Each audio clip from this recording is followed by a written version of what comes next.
What the hell are you guys doing? Get back to work. Oh, brother, this guy's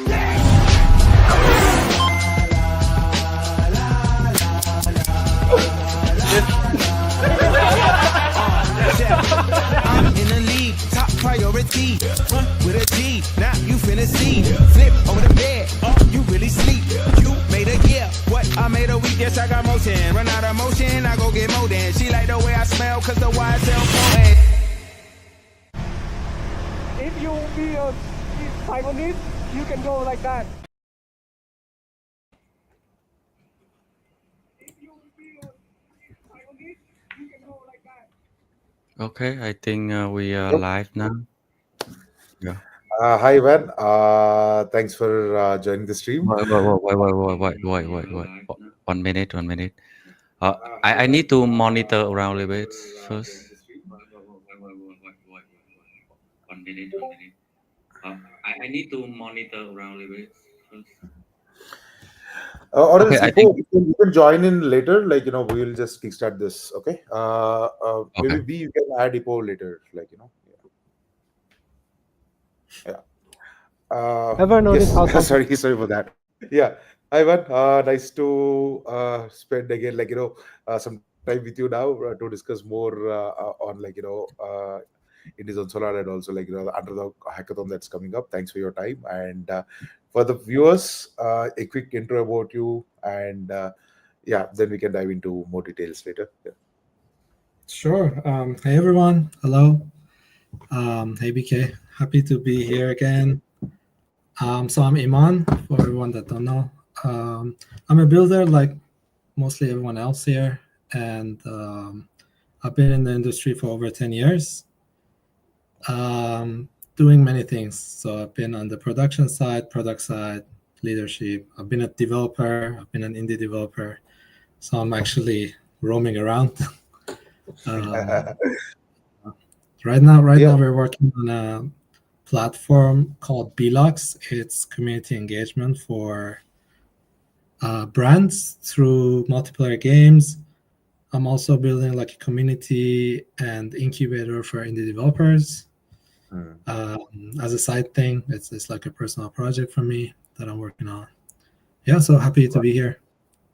Yeah, even when you shared about that stayindie.dev, I was like so connected with the idea because we share the same vision of bringing this indies up together. But before we dive in deeper, we have a small video for Mad Squad, which your co-founder Majid and you are working on. So we'll just play that so that people can know more about what type of games Iman is building and be part of. So yeah, we can just go through that and then we get back to the conversation. So that Yeah, let's do it. let's do it. Ever notice how some people walk into a room and you can just feel it? There's something more inside them. A spark, a second purpose, a hidden fire. That's Majid. On paper, he's a game developer. But look closer and you see more. A designer with vision. A director with stories on screen. Even the best cook in the villa. He doesn't just make things, he makes them alive. For 2 decades, he's been pushing, failing, rising again. 50 games shipped, 20 million players reached. That's not luck. That's relentless talent refusing to stay hidden. And now you're about to see one of his creations. Mad Squad, an online hero shooter with customizable robots built to run on any device. Pick a hero, drop in, and switch mid-match. Play first or third person. Build robots from parts, mix strats, master unique abilities. Mad Squad is not just a game, it's a statement, proof that greatness can live on billions of devices without lowering the bar for skill. That's magic, taking what the world calls limitations and turning them into possibility. Because when hidden talent finds its purpose, it doesn't choose. It becomes everything it was meant to be. Majid spent his life unlocking his own talent. Now the question is, will you unlock yours?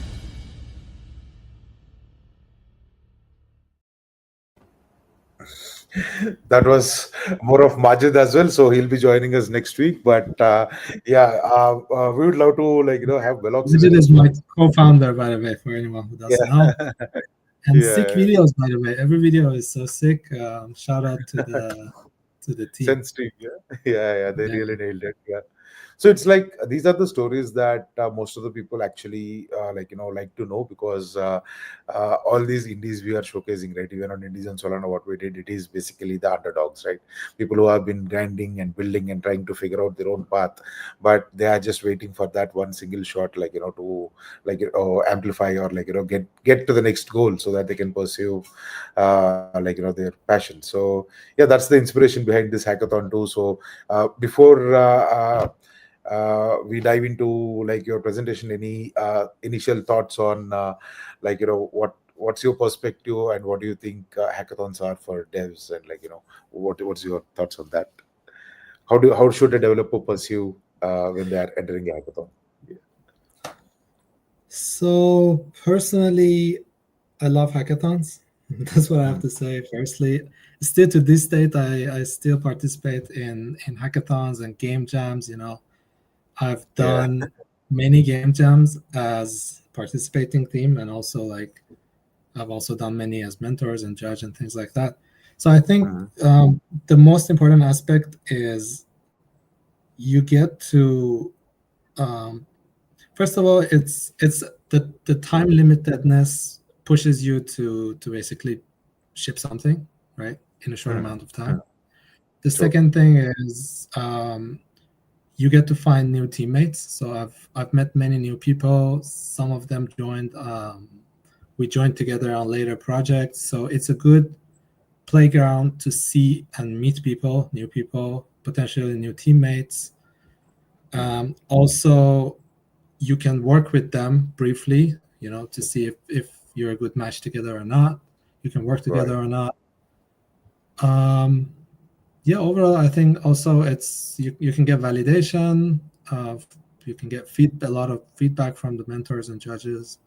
So overall, there's nothing to lose. You just lose maybe a few days, but you earn a lot in return. Yeah. The outcomes can be like life changing sometimes, or at least add up to your career. Yeah, for sure. Okay. Thanks for that wise words, initially. So we can dive into the slides you have made. Dive through your idea, and take the stage, and then I'll get back to you once the presentation is done. All right. Sounds good. See Sounds ya. good. Let me share my screen quickly. Yeah, so I was told that there are some students joining, and they're curious about my journey because I worked on both sides, big companies, small indie teams, and all that. So I thought I prepared some slides about like comparing the two. So starting with a meme, this is how creating a game looks like in an enterprise or in an indie game team. Um, so basically, two worlds, one passion. That's the title I chose. At the end of the day, all of us are here for the love of games. Uh, we want to contribute to creating fun, um, engaging experiences. Um, but I think it's good to know the differences between two different career passes. Especially right now, I think the timing is also kind of interesting. A lot of talented people in the industry are being laid off. A lot of creative people. So because the AI is taking over in the economy and everything. So I think a viable path for a lot of these creative people could be making their own games or starting their own indie studio. And it's good to know the pros and cons of both worlds, especially if this is the first time they're trying to do it. So a little bit about myself and my journey. So like I said, I started as an indie developer uh, over 10 years ago. Um, and then I joined an indie studio. Then I started my own indie studio. I grew it from 2 people to around 15 in 3 years. Then after that, I moved to Vietnam, and then my journey in bigger companies started. I worked at Amanots, Gameloft, Storms was a Singaporean publisher and studio. Immutable, a lot of you know about. And then right now, after around 10 years, I've decided to slide back into the indie space. So I have some insights from, worked at big publishers, big companies. I worked in small companies working with big publishers or small indie games and all that. So I'm going to share some insights and basically review this comparison from different angles. So one of the angles I want to talk about is the creative ownership. As an indie developer, you usually drive the vision yourself. This is very important. You make most of the important decisions, whether it's about game design, whether it's about narrative, characters, mechanics, the tech you want to use in your project, even on a more philosophical level, whether you want to use AI in your project or not. I recently been talking to many indie developers. I realized there is a debate whether they want to use AI or not. I can personally understand both arguments, so I'm not gonna open that discussion here. But if the audience is interested, we can have a chat about it. On the other hand, I think in a big studio, you usually don't have an influence on the vision. So it's usually being set by the leadership layer. You contribute as an individual, as a part of a whole, and everything is more structured. There are many layers to every decision. There are many meetings for every decision, so things are usually a lot slower, and your voice is not always that loud. So that's one big difference between being an indie or working at a big studio. So you have a lot more ownership in terms of creativity and the direction and the vision and all that. In terms of roles, this is super important, I think, for people to understand. It's more about knowing yourself. In a startup and in an indie setup, you usually need to be a generalist. That means you have to wear many hats. You have to do many things at the same time. You have to learn many crafts. You have to learn across domains. And you don't necessarily become super expert in one field, but you have to have knowledge about a lot of different fields. So you need to know this about yourself, whether you enjoy solving many different problems across different domains, or you prefer to stick to one specific domain or skill and sharpen it, get better at it, become master at it. And that's a big difference between an indie setup and working at a big studio. From my experience, the studios so far, they usually 90% of the time they're looking for specialists. There are cases that they appreciate generalists in big companies, but based on my experience, it's very rare. It's been very rare so far. It can happen in cross-functional roles, like some of the roles I held myself, product management roles or producer roles or leadership roles. So being a generalist, understanding between domains, it actually helps in those roles. But overall, 90% specialists are going to have a better chance in the job market if they decide to join big companies. My personal prediction, I want to add also here, is that this is going to change, in my opinion, with AI taking over the knowledge work.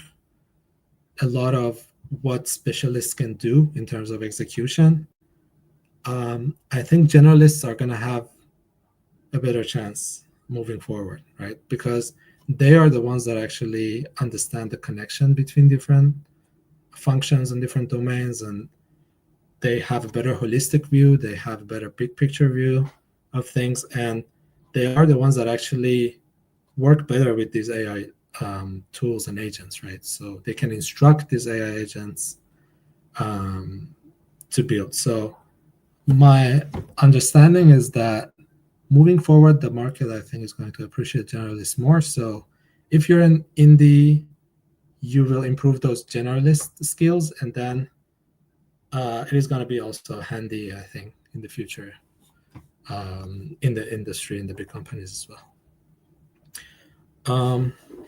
Yeah, but you have to know, like, it's more about your personality. You have to know which one you prefer. There's no right or wrong here.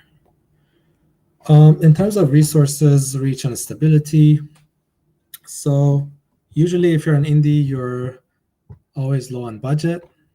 You have to be very resourceful. You have to be scrappy. You have to know how to ask for help. You have to do many things yourself, like I said earlier. You have to ask a friend to help you with something that you want to be done. You have to know how to outsource something to someone and all that. And basically, it's high risk and high reward. So, but the thing is, the constraints that you have in terms of resources usually force you to be more creative, and this is a good thing in my experience. Like, you learn to hack your way to reach your goal, as opposed to working in a big studio. There's usually enough budget. They're not in tight positions that want to want to have to be more creative with their solutions that they come up with. So, of course, you get your steady paychecks. There's a large marketing power behind everything you make, so you have a better chance of success with your game. But one big problem that I think everyone needs to know working at a big company, things usually move very slowly. The projects are also, like, the scope is usually bigger and more complex, but also you have to come back to yourself and see if you're someone that has the patience to work in a big company. Because if you're someone that needs everything to be done fast, if you're very young, if you're really energetic, very passionate, very very ambitious, right? In a lot of big companies, things are can get very slow for your taste. So for myself as an example, like, especially when I was younger and more ambitious, a lot of big companies are too slow for my taste. So they are moving forward. Yes, there are some things being built, but it's just too slow. And that also reflects on your learning opportunities. So in a faster paced environment, in a startup or indie setup where you have to learn many things by yourself overnight, you get to learn a lot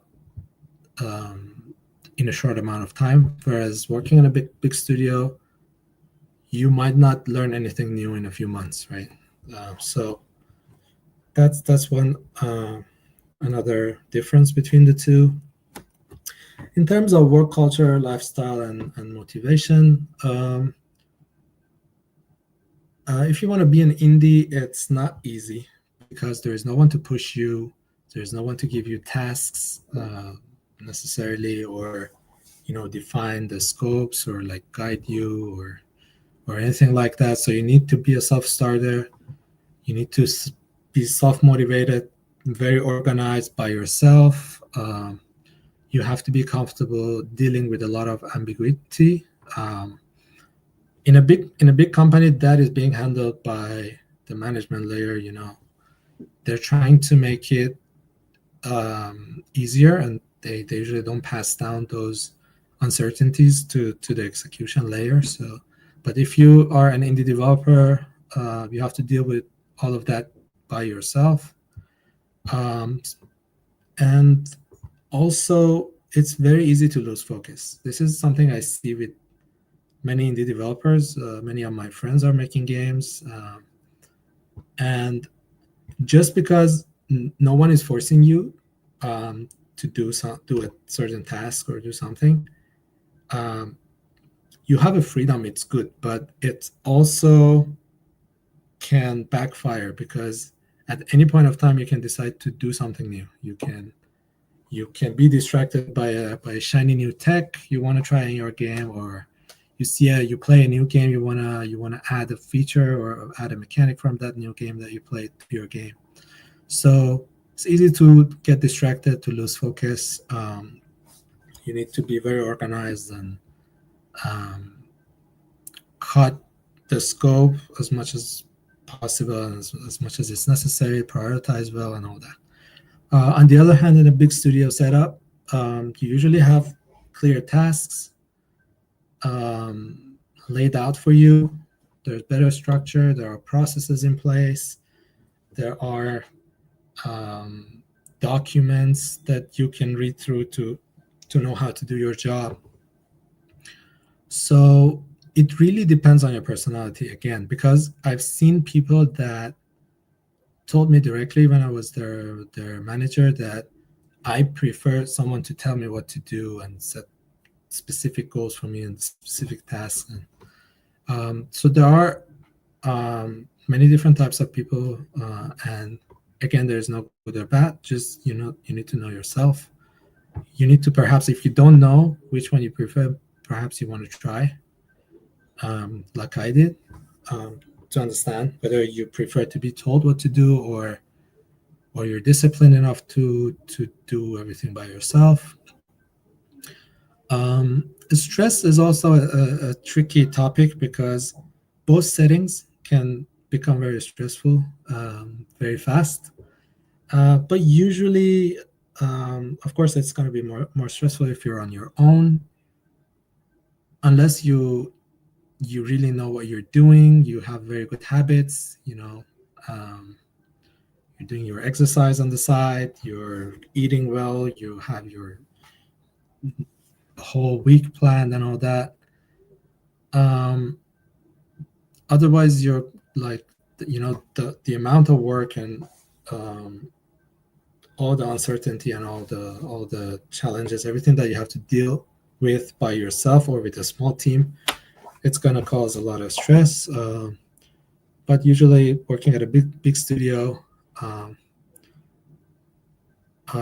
again, there are cases that it can be stressful or very chill. I worked in companies that are very chill.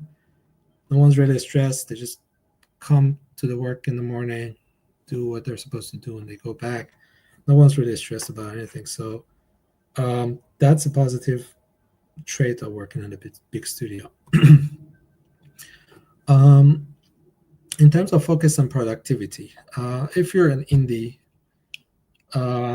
just like the octopus here, you have to constantly juggle between tasks and priorities.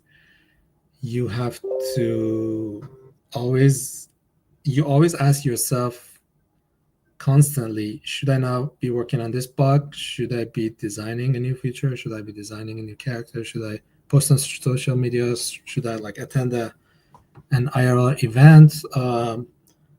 So you have a lot of things that you have to do. Hopefully you're going to have some people that you work with you, so you can split some of the work between each other. But overall, you do many things at the same time in an indie setup. Some people like to do it. It might get even boring for some people if they only have to do one thing. So some people like to actually juggle between people with ADHD and all that. They actually are kind of productive when they're supposed to do many things at the same time. But for many people, it's going to be a big problem because it's really hard to stay focused. In the biggest studio, on the other hand, you usually know your lane. You know what is expected from you to do. Your goal is clear. Your KPIs are clear. So it's usually easier to focus. And sometimes you just feel like you're not having a big influence. That's one of the downsides of working at a big studio. Yeah, depending on your role as well, but just being part of a very big team, you might not feel that impactful. Whereas in an indie setup, like, you really feel the ownership. You feel like if anything happens, you feel like you did it yourself. In terms of funding and money flow is another angle that it's very obvious. Like, I don't want to talk a lot about it because if you're in India, you're always thinking about money. You have to either do bootstrapping, fund yourself through crowdfunding, grants, or your personal savings. So it's kind of high risk. At the end of the day, you're giving up your 9-to-5 job, your steady salary, and you're spending your own savings or whatever on a game that might or might not work. So we know the statistics. 90% of the games fail, and games are a typically hit and miss kind of business. So even if everything goes well, there are a lot of external factors like timing, market, other games that are being released at the same time, a lot of factors that affect the outcome of your work. So at the end of the day, you're taking a risk, financial risk. Whereas working at a big studio, you eliminate all. I don't want to say all of that. It used to be all of that because corporate jobs and big company jobs used to be very safe and stable. Unfortunately, they're not like that anymore. When you look at the market, like, even if you work at Microsoft or EA, I think EA has just been acquired, and I think there's going to be a big layoff over there as well. So even if you work at a big company, big name, your job's still not safe, and they can let you go. But overall, it's a lot more stable. You're receiving a paycheck every month, so you don't need to worry about whether the games you make are successful or not necessarily. There's usually a portfolio of many games. Even if the game that you're working on doesn't work, there are like 10 other games that are making money for the company or funding the company. So you don't really stress about money that much, and also you can have a stable income for your day-to-day life. So this is a big risk that people need to understand moving in the direction. Decision making and risk. So in a startup or in this setup, decisions are being made super fast. They're usually high stakes, and wrong decisions, wrong calls usually hurt personally. And on the other hand, it's very easy to pivot as well. So it's kind of like a double-edged sword. Things are fast, turning around is fast, changing direction is fast. But at the same time, like I said, it's easy to make the wrong decision and get a really big personal impact from it, or get distracted or things like that. On the other hand, in a big company, decisions go through layers. They're slower, but you usually are not alone in terms of taking the responsibility. So decisions are being made in a group, and then there's usually a manager that is more responsible about it. yeah, again, look back at your personality. Are you the kind of guy that likes to make tough calls, likes to make decisions, or you prefer to not have that responsibility on your shoulders? So that's another angle. Yeah, this one is also very important because as an indie developer, you two things. First of all, you fully own the IP, you fully own the game. Your name is everywhere. Your name is bold. Your face is out there. Everyone know you, especially if your game is successful. Even if it's not successful, you still have to put your face out there, and people know the game and the developers, right?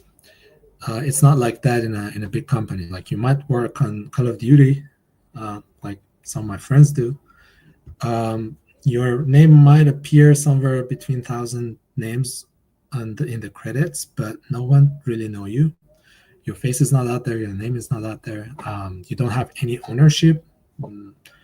You don't earn anything from the upside. So if the game sells $1 billion, you don't get anything extra. So that's in terms of ownership, but also in terms of connecting directly with the players. As a small studio or an indie studio, you, especially as an indie, you are usually directly connected with your audience, with the players, either through Discord or X or Reddit or wherever. So you might read every review or comment on your game or feedback directly, and it's a lot more personal. Whereas in a big studio, it's usually nothing like, unless your role is to like be the direct point of contact with the community.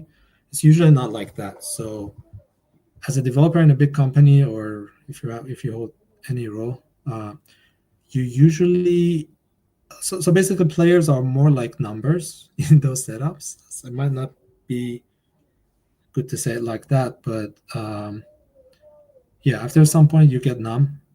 Usually these big companies have millions of players. Yeah, so you're not directly talking to any of them. That's another difference. So see which one you like better. And if you're choosing your career path,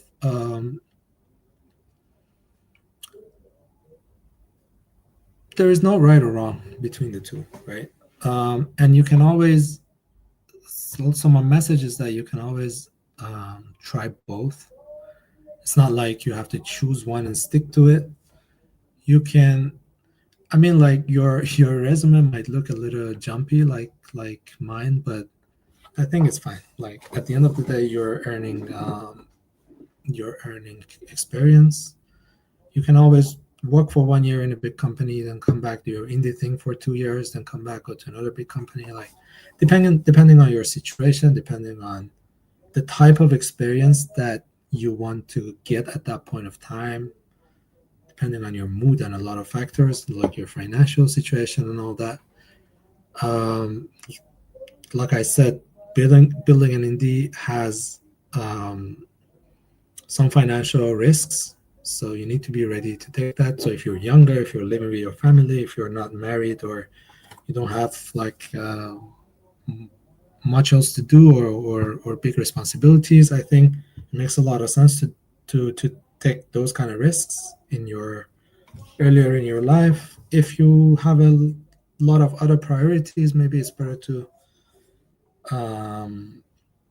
work at a big company, just as a source of income, and also doing what you love at the same time. In terms of skills, if you choose the indie path, you build your entrepreneurial skills, and it kind of prepares you for leadership roles later on, whether if you want to start your own studio or your own business, or whether you want to join in other companies as in leadership roles. So I know many companies that look for these entrepreneurial experiences in people they want to hire in their leadership roles and all that.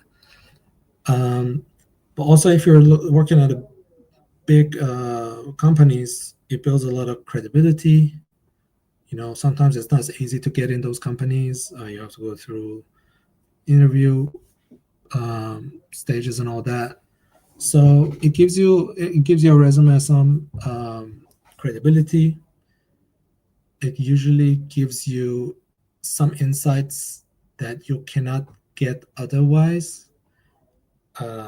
Because if you're an indie, your information is limited to what you find on internet, what you find on Reddit or on X or things like that. But my experience is that some bigger companies have access to more exclusive information where they're coming from. Because they're bigger, they have tight partnership with a lot of big players in the market. So they receive exclusive reports. They have a lot of money to test a lot of hypotheses to see what works and what doesn't work. So a lot of insights actually come from working at big studios. It's really hard to get those insights if you're not in that environment. So sometimes it's not a bad idea to go get your feet into those environments and then learn some stuff and take those experiences back and apply it to your own indie project. But yeah, overall, you get very expert in one domain if you're working at a big company. So key takeaways, I think, from these slides. Like I said, there's no single right or wrong path. If you're an indie, it's more about versatility, ownership, and risk-taking. And if you work at a big studio, you get more stability, specialization, and scale. You get to work on games that, like, for example, I worked on games with over 200 million users, right? So you might never get to that scale of working on your own small game. So there are things, there are trade-offs in both scenarios. And at the end of the day, my suggestion is that you just do what you feel like. Just don't take it that seriously. You do what you love. And don't be afraid to change course. Just because you are making an indie game doesn't mean you cannot join a big company later. Or just because you've worked for a big company for the last 10 years, it doesn't mean you cannot quit and do your own indie project or just do it on the side while you're still working. So you can be creative, do hybrid stuff with that. And also, before ending the slides, I wanted to give some motivation to all the indie developers here. I think from the evidence that we're seeing recently, the market is actually moving towards indie titles. Users are being a lot kinder. They're being a lot more supportive with indie developers. Majority of or half of this year's hit titles, top performing titles financially and in terms of ratings and all that, have been indie games, whether it's Hollow Knight, Silksong, or Hades 2, or Blueprints, Schedule 1, Repo, Peak. So there are a lot of examples, and these the percentage of indie successful games are actually increasing year over year. And this is what I've predicted also since a few years ago. I think the market is going in that direction. So if you're making indie games, you might be a good timing. Yeah, just come and send me a message, show your game. I will try to give you feedback as much as I can. And thank you.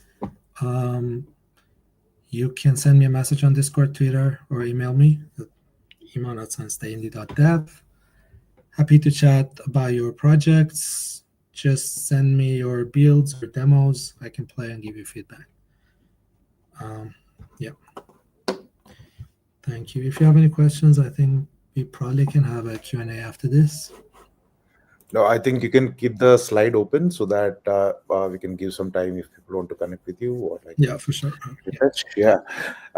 So those were like really good insights. Like even I just wanted to add a point about the current transition of trends, right? Like with respect to indies. Uh, it is evident that AI is already getting adapted in corporate worlds, and we gonna see that crunch that's gonna happen for sure. Maybe next year or maybe after that, but we are already there. We will actually face that as an issue. If you're passionate about building games, if any of the viewers, and I think this is a moment actually to give it a shot to be an indie so that you get that initial skills before the whole market crash, the job market thing. I would say if that happens, you can actually have your own community, you have your ground base to actually kickstart and try something out, instead of getting confused out. So yeah, that was a very interesting insight, even the roots and everything. Yeah, I completely agree on that one. But one thing, Iman, I myself, I never worked on a uh, corporate style, gaming studio or a big scale gaming studio. I've been freelancing as a freelancer, and over the 10 years I gained experience, and then when I got a shot, I took the indie route 3 years ago. But you are into the main corporate world as well, and you have been building as indie as well, right? So how did building your own games helped you in the corporate world, or vice versa? How what are the two key things that you can tell, this is what I learned being indie, this is what I learned being working with the bigger game studio? What are your takes? So basically, because I started as an indie, Mm, or with my own startup, I felt so ahead when I joined the corporate world, you know, mm, because simply because you have your knowledge is cross domain, right? right, right, So if there is a topic in marketing, you can get involved. If there's a topic about financials of the game or the revenue, you can get involved. If it's about monetization, you can get involved. It's if it's about tech development, you can get involved, and not only get involved, but add value, right? Because right, you can see the strength and the weaknesses in different parts, and you can see like if they tweak this a little bit, and then this team, this department tweak this thing a little bit, then combination would be very good. Like so, that right. cross domain, like just seeing between the domains, I think it's really helpful. Mm, It's almost like a superpower when you join a company. Um, absolutely. yeah, but like I said, also it can be true the other way around. So Mhm, you get access to some insights. So, for example, as long as I was a developer mhm, before joining a big company, or I knew how to make games, right? So mm, the skill sets I I gained over the few years I was making games was about making games, making animations, like how to code in Unity, you know, and things like that. But I didn't know anything about the publishing side, right? right, right. So unless you're not a big publisher, you do not have access to that information, right? Like Mm, how mm, do you set up your user acquisition campaigns, or how to optimize your creatives, like, or how to set up your waterfall for ad revenue, right? To optimize your ad revenue. So these are like almost exclusive. Like it's not exclusive. Like there are a lot of people that self-publish and they try to do all that by themselves, but um, for sure you gain a lot of insights and knowledge from that world as well. True. Yeah, that's absolutely on point. Yeah, because even I sometimes feel right, like when I discuss with you or like even Majid, I get to learn a lot of new things when it comes to like publishing, retention, like so you have a very strong hold on those aspects as well. So yeah, I personally enjoyed learning more on those aspects from you people. So yeah, it just makes sense how this blend actually helped you in yeah. So as being indie, you become more robust and more like trying to drive your own project. But yeah, makes sense. And thank you so much for all this Being detailed an indie is more fun. I just want to add that oh it's, yeah, 100%. usually that, that is the best thing, right? Even if it is hard, even if it is like you're going through a lot of phases, ups and downs, sleepless nights, but eventually you are just living your dream. So that is the best part we can get from this like being an indie. And if that takes off, then that's the best thing that can happen, right? So yeah, before I just touch base on like like hackathon and how like the mentors will be helping the teams going forward, and how they can like get the most out of it during this whole month. Ipo, do you have any questions you wanted to ask, or we good to go?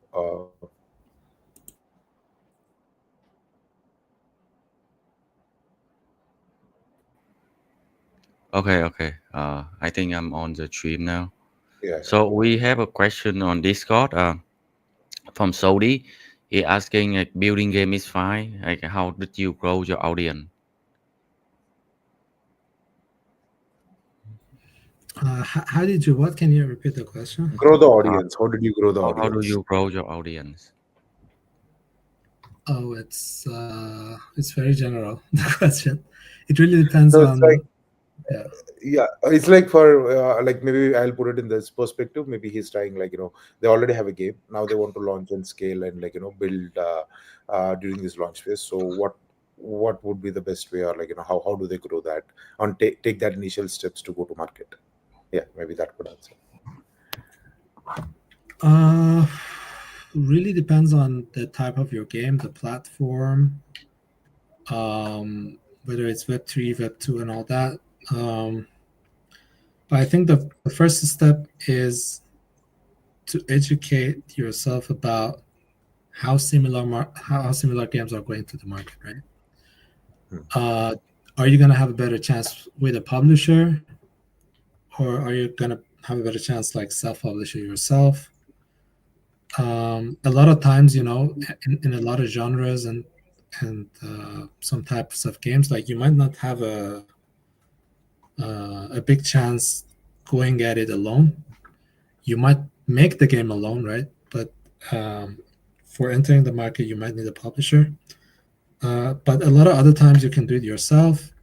I think one general advice that I can have is start thinking about it early on in the life cycle of your projects. So as soon as you decide what you want to do, you don't need to wait until like you finish the project. But I think the marketing, the community building, all of that should start early on.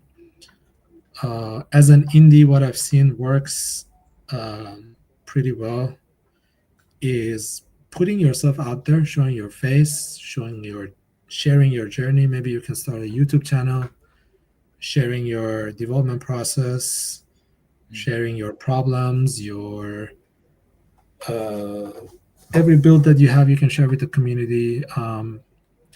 So just starting early on, like having some people support you early on, I think it helps a lot. Of another method is just do crowdfunding. I think it's good to gain some early audience, get some validation.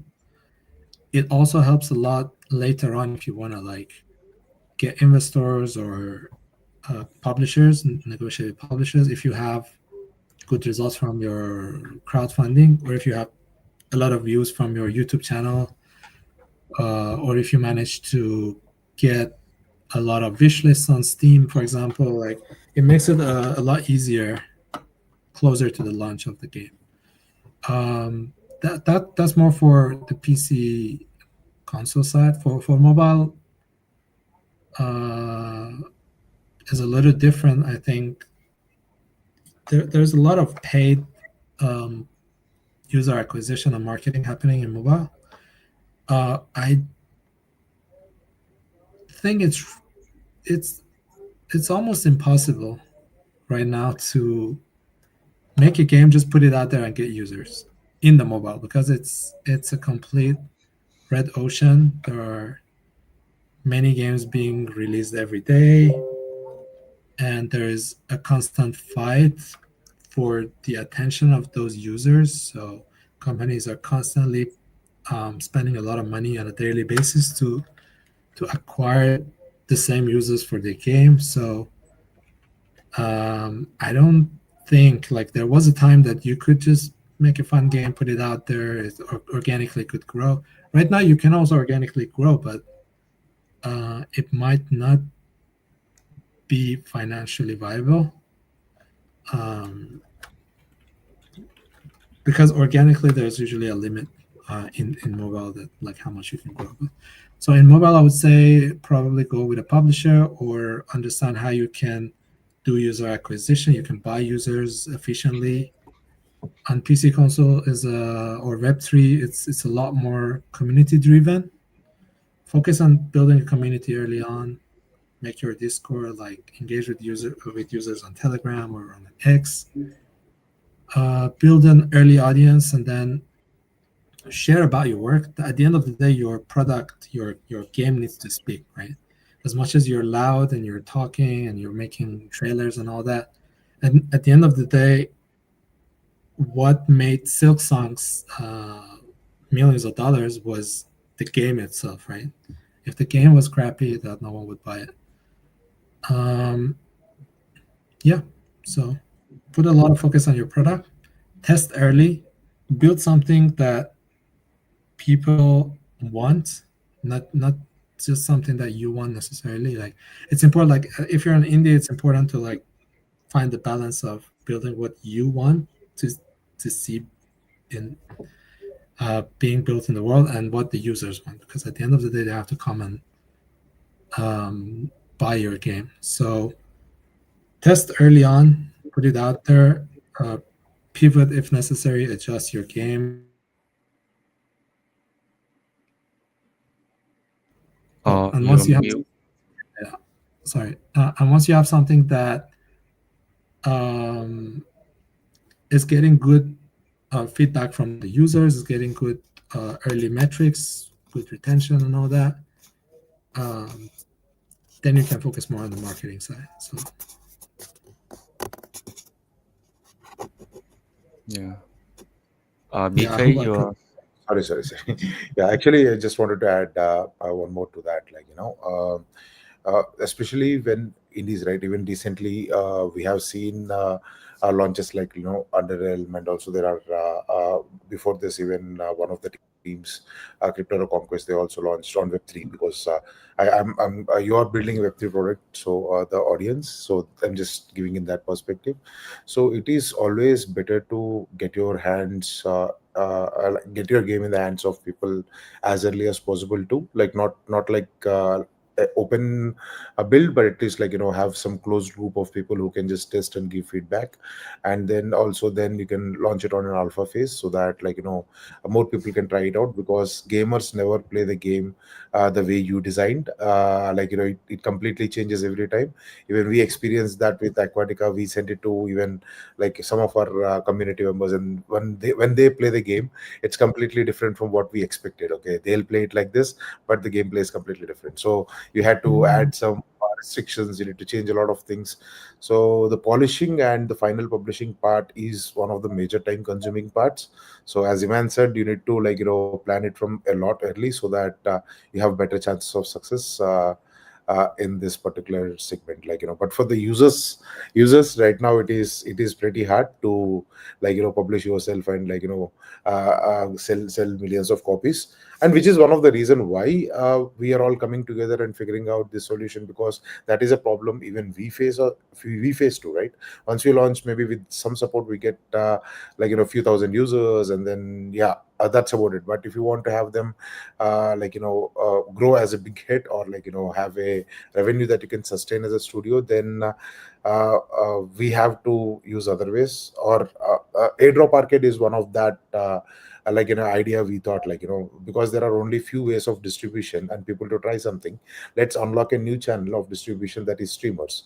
So let's build games for streamers, so that they can experiment, or they can play this, and once they see this, the users will also have an idea, okay, hey, I saw this game when this streamer is playing, they give it a shot. And in that way, you can build your own small cluster of organic community, where you can talk to the streamers, get that feedback, and keep that closed loop, and you can improvise on your game and then launch it to a bigger community at a later point of time.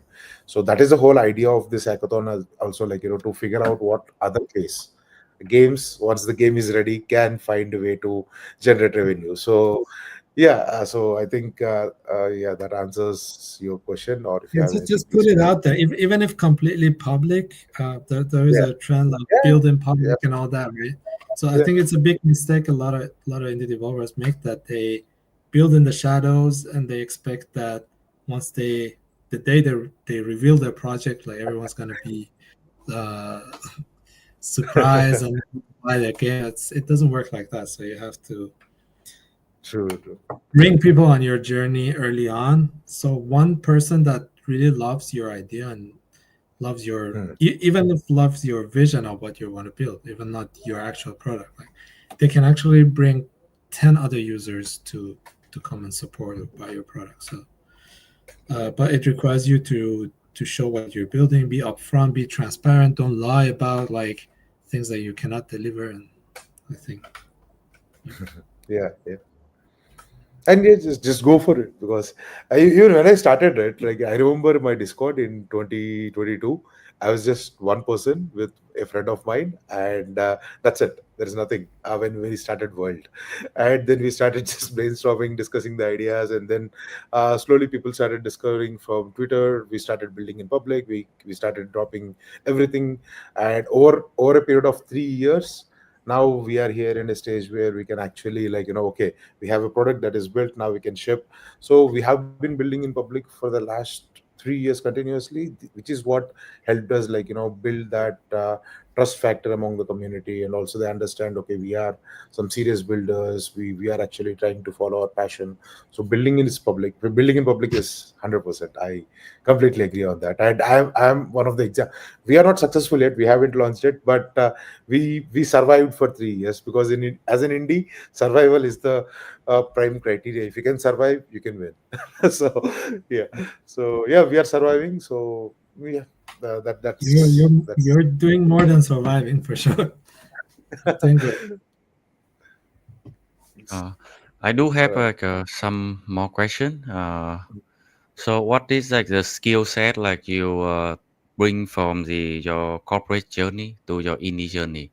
So what is you think like you learn the most from like when working for corporate like environment, and then you can apply it into your like indie stuff?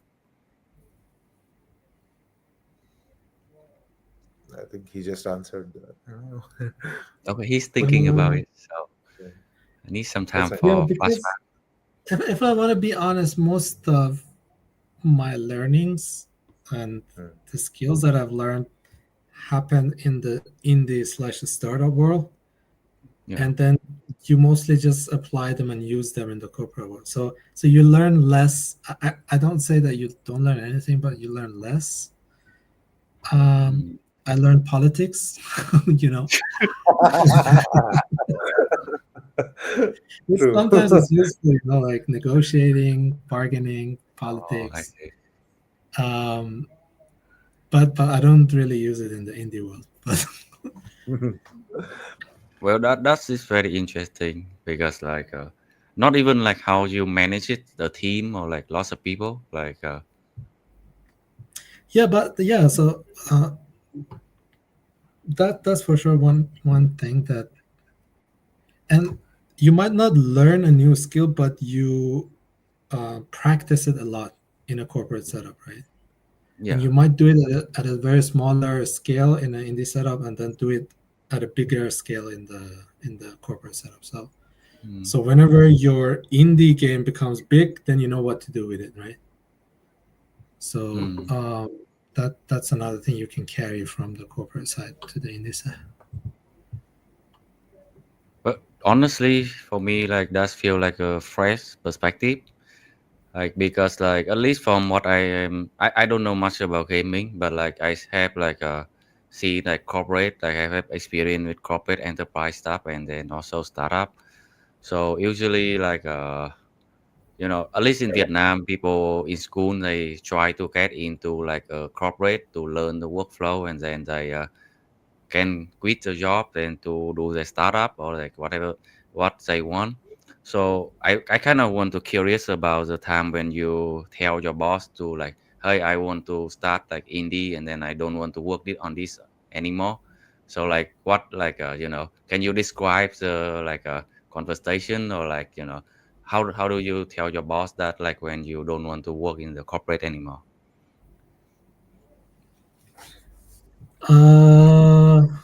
It's easy. You just leave.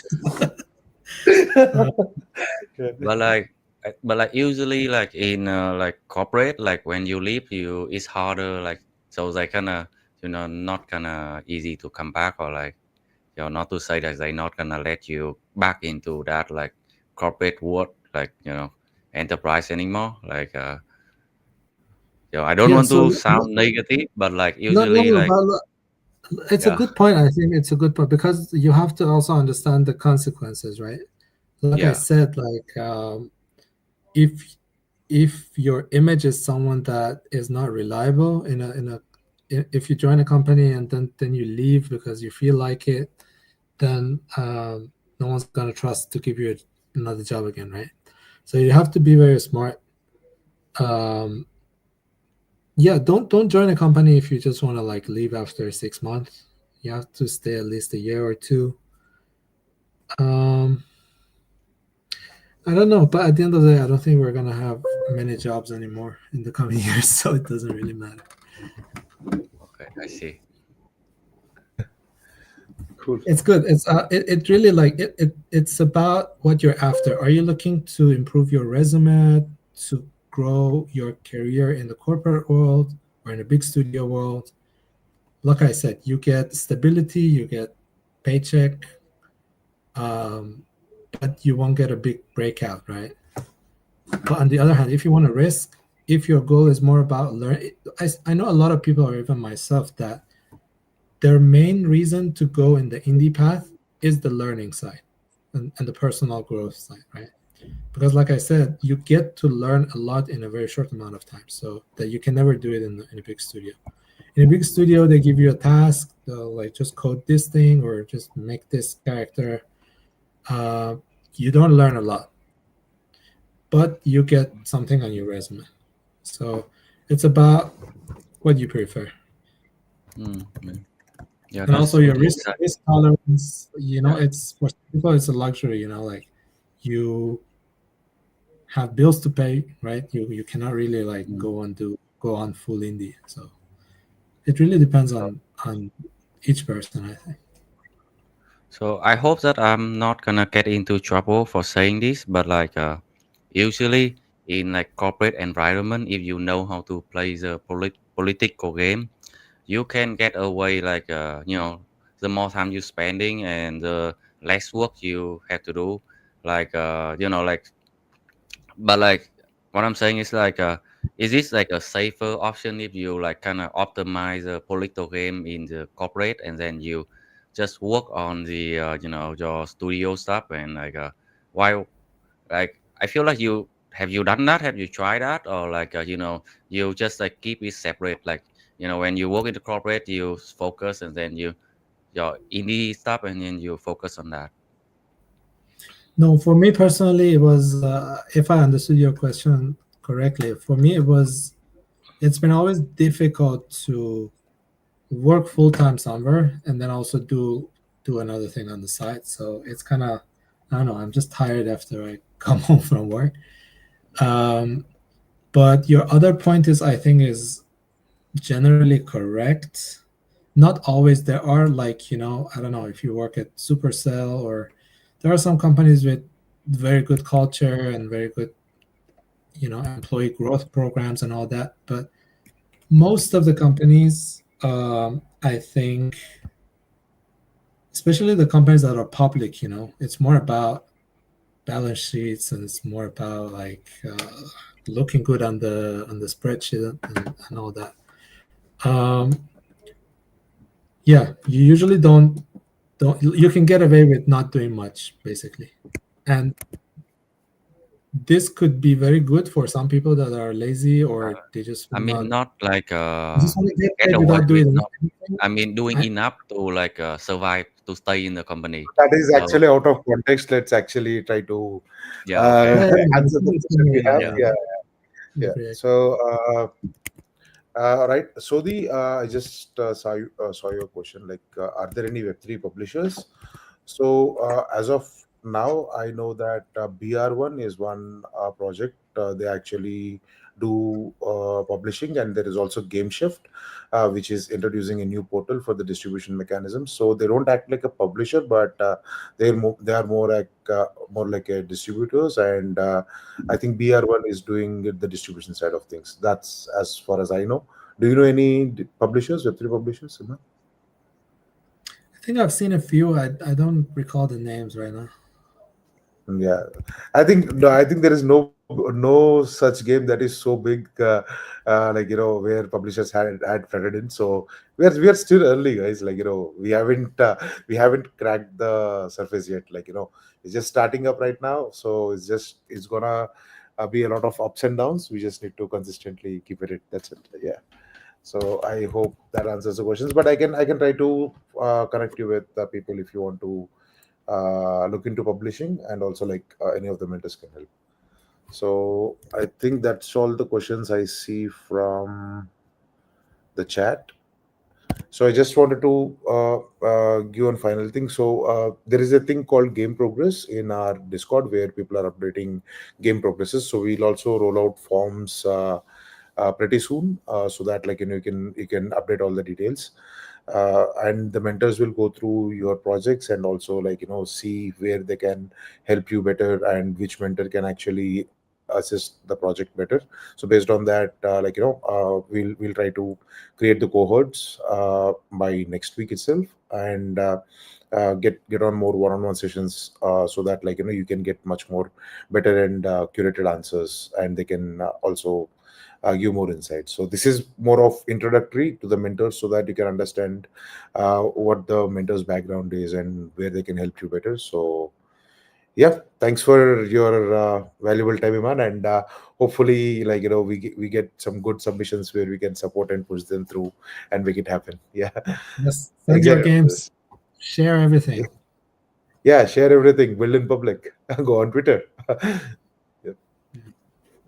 All right, that's it. Ipo, if you have anything else, then or else we can call it a wrap. Yeah. no, no, no. I think that's okay. Yeah. Thank you, Okay. everyone. Thank you, Thank you. everyone. Thank you Thank so you, much. guys. Yeah.